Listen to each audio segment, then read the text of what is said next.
আসসালামু আলাইকুম। আমন্ত্রণ জানাচ্ছি জাগরণী টেলিভিশনের সন্ধ্যাবেলায়। আপনাদের সঙ্গে আছে আমি HR রাসেল। শুরুতেই জানিয়ে দেব প্রধান প্রধান শিরোনাম। কোটা আন্দোলনে বাধ্য হয়ে আইন শৃঙ্খলা বাহিনী গুলি করেছে, মন্তব্য স্বরাষ্ট্রমন্ত্রীর। আজ থেকে স্বাভাবিক নিয়মে চলছে অফিস, স্বাভাবিক হয়ে এসেছে নগর জীবন।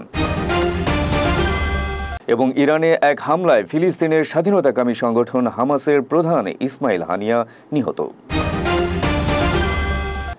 শুনছিলেন প্রধান প্রধান শিরোনাম, এবারে জানাবো বিস্তারিত।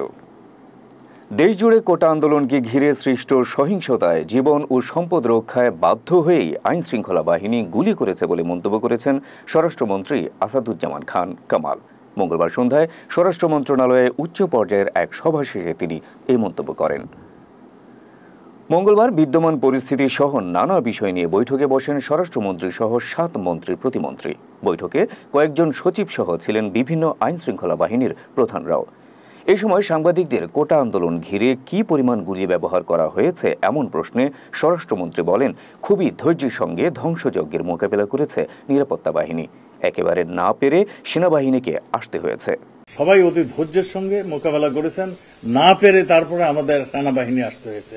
যেখানে না পেরেছে সেখানে বাধ্য হয়ে জীবন রক্ষার জন্য, সম্পদ রক্ষার জন্য, দেশের সম্পদ রক্ষার জন্য এই গুলি করতে বাধ্য হয়েছে। যেখানে না পেরেছে সেখানে জীবন ও সম্পদ রক্ষায় গুলি করতে বাধ্য হয়েছে।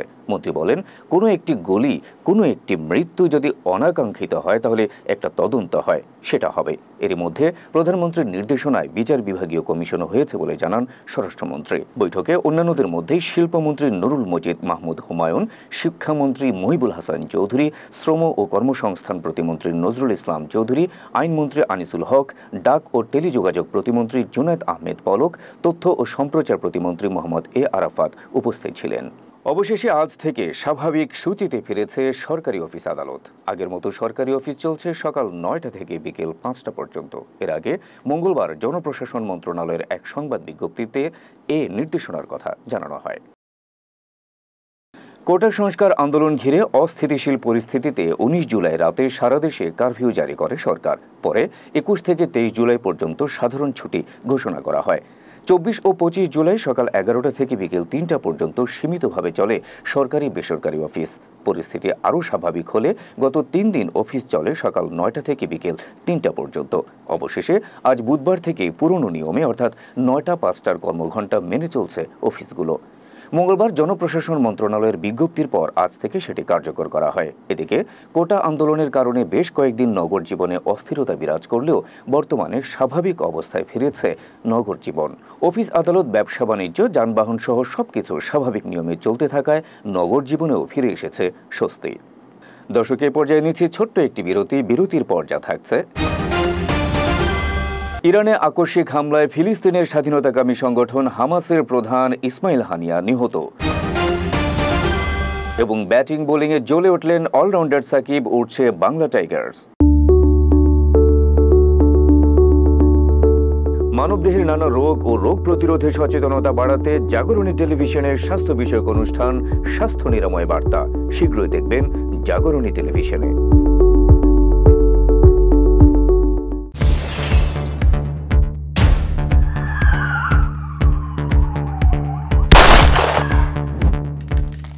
চারপাশে ঘটে যাওয়া নানা অপরাধের খবর নিয়ে অপরাধ বিষয়ক অনুষ্ঠান অপরাধ তল্লাশ শীঘ্রই আসছে আপনার প্রিয় জাগরণী টেলিভিশনে।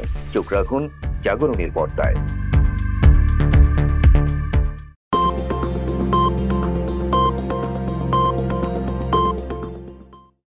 বিরতির পর আবারও স্বাগত জাগরণী সন্ধ্যায়।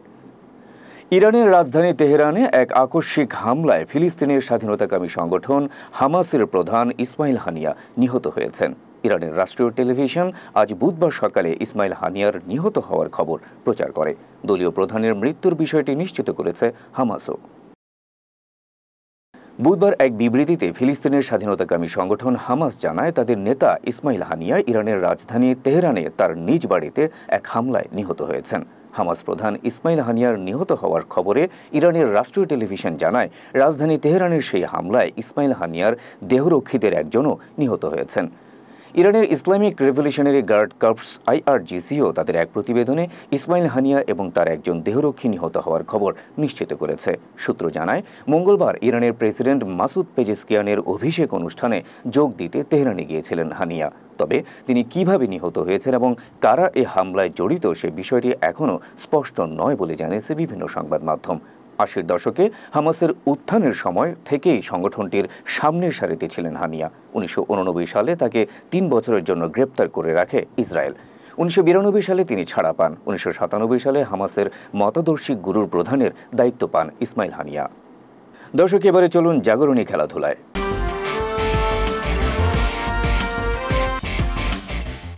কানাডার গ্লোবাল টি-20 লিগে অবশেষে স্বরূপে ফিরেছেন বাংলাদেশ ক্রিকেটের পোস্টার বয় অলরাউন্ডার সাকিব আল হাসান। ২ বিভাগেই জ্বলে ওঠায় তার দল বাংলা টাইগার্সও পাচ্ছে একের পর এক জয়।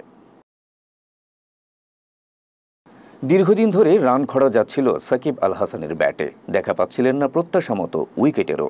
কানাডার গ্লোবাল টি-20-র প্রথম ম্যাচেও মেলে ধরতে পারেননি নিজেকে, তবে দলের দ্বিতীয় ম্যাচে ছন্দের দেখা পেয়েছিলেন তিনি।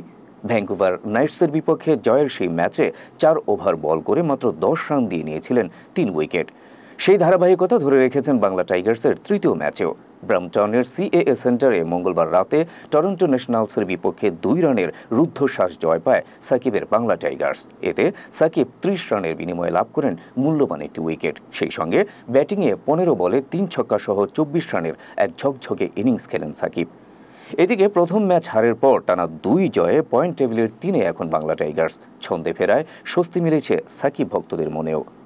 দর্শক, এবারে জাগরণী বিনোদন।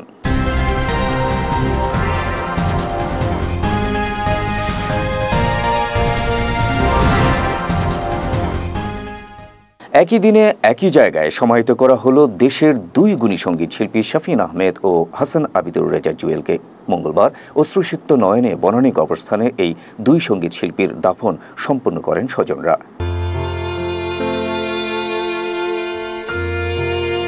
গেল ২৫ জুলাই যুক্তরাষ্ট্রে বাংলাদেশ সময় ভোর ৬টায় হৃদরোগে আক্রান্ত হয়ে শেষ নিঃশ্বাস ত্যাগ করেন মাইলস ব্যান্ডের ভোকাল ও জনপ্রিয় সঙ্গীত শিল্পী শাফিন আহমেদ। ২৯ জুলাই দেশে আসে তার নিথর দেহ। ৩০ জুলাই মঙ্গলবার জানাজা শেষে বনানী কবরস্থানে বাবা সঙ্গীতজ্ঞ কমল দাশগুপ্তের কবরে চিরনিদ্রায় শায়িত হন তিনি। এ সময় উপস্থিত ছিলেন তার ভাই সঙ্গীত শিল্পী তাহসিন আহমেদ ও হামিন আহমেদ সহ পরিবারের সদস্য ও মাইলস ব্যান্ডের সদস্যরা।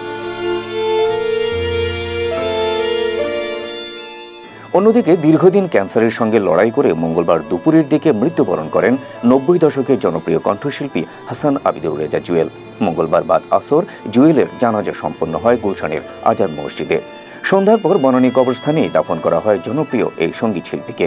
একই দিনে একই কবরস্থানে দাফন সম্পন্ন করা হয় এই ২ শিল্পীর।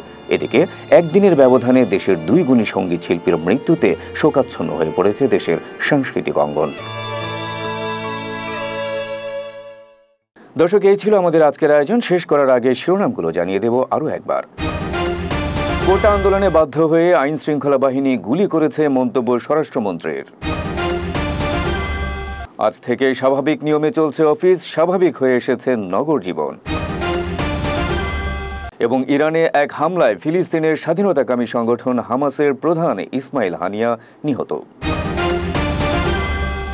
দেশ বিদেশে তাৎক্ষণিক খবর জানতে ভিজিট করুন www.jagaroni.tv-তে। এছাড়া যুক্ত থাকুন ফেসবুকে www.facebook.com/jagaroni-tv এবং ইউটিউবে www.youtube.com/jagaroni-tv এই ঠিকানায়। দেখা হবে পরবর্তী আয়োজনে। সেই পর্যন্ত ভালো থাকুন, সুস্থ থাকুন, জাগরণী টিভির সঙ্গে থাকুন। আল্লাহ হাফেজ।